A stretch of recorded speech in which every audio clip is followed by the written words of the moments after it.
We wanted to really get your perspective on this election and kind of through that lens that you have, having covered, I think, more presidential elections than any other journalist living today. And so first I wanted to just ask you if you can kind of go back to what the first election you covered was and how many presidential elections you've covered over the years. I have been on the air in one form or another, radio or television, beginning in 1952, straight through until, I'm happy to say, 2020. Each presidential campaign is different, and certainly the first one, the first election night, presidential election night that was on the air, 1952, I was in Huntsville, Texas. It was Dwight Eisenhower versus Adlai Stevenson. Dwight Eisenhower, they were vying for the place to succeed President Harry Truman. Eisenhower was heavily favored in the election, and he eventually won it.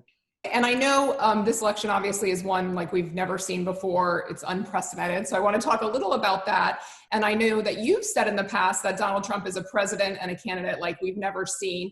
Can you kind of give us some perspective on that and how different of a candidate he truly is than anyone else you've covered? It is true that we've never seen a presidential candidate exactly like Donald Trump. You can say, well, every presidential candidate has some differences, but his is a dramatic difference. And it starts with the difference between Donald Trump and all previous presidential candidates is that he is our first president of social media. He is the first president to fully understand, to fully exploit, and to be a master of the uses of the internet. Now, Barack Obama began to make a little headway but in the same way that we say President John F. Kennedy, Jack Kennedy, was the first television president. It is true that television was around before Kennedy became president, and Eisenhower used it a bit, but President Kennedy was the first president to understand how the full impact of television could be leveraged for political purposes. So Donald Trump is different. He has done much the same thing with the internet and with most especially social media. He's also different in this regard, and I believe that history will bear this out.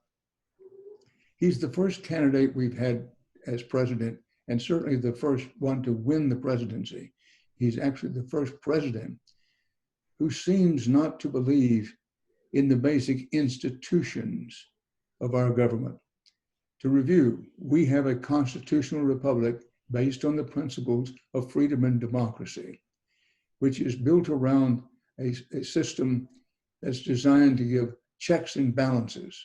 We've all been taught that no later than 7th grade civics class. Every previous president believed in that system. He believed in the institution of the presidency as both head of state and head of government, but a co-equal branch with Congress and then a separate judicial system. Donald Trump, by deed and rhetoric, has demonstrated he does not believe in that system. Now, some people would say, well, what about Richard Nixon? Well, Richard Nixon, and I'll be the last person to speak up on Richard Nixon's behalf, he led a widespread criminal conspiracy from the Oval Office. But Richard Nixon, at base, believed in the institutions. For example, when the Supreme Court ruled, Richard Nixon hated what they ruled, but he abided by the ruling. Donald Trump has attacked every institution designed for checks and balances. He has attacked the Congress, individual congressmen in his own party. He's attacked members of the judicial system. He's aided and abetted in the stocking of the judicial system. So there's a difference. Donald Trump has demonstrated he doesn't believe in the institutions of the government. Those are the two main things that make him different. And along those lines, you recently said if Donald Trump is reelected, it will raise the question, could the country survive its institutions, its basic spirits, its ethos? Could it survive another Trump term? What do you think? I do think that if Donald Trump is reelected, and let the record show that I'm saying there's a possibility that would happen. There are a lot of people who believe it can't happen. But if it happened, I do think there's a serious question of how much more damage would be done, particularly to the integrity and belief in the integrity of the institutions of the country. However, I am an optimist by experience and by nature. I believe in our country. I believe in the basic decency of the people. And if Donald Trump is reelected, will we survive? You bet. Will it be an extremely difficult period? Yes, but it's going to be a very difficult period, whoever wins the election. But I do encourage, and just gently encourage, hopefulness among people of all political persuasions. That listen, folks, in the end, somebody is going to win and somebody's going to lose this election. It may happen the last day of voting, which is November 3rd, first Tuesday in November. It may take to the next day, it may take days, it may take weeks, but eventually there's going to be a winner and a loser.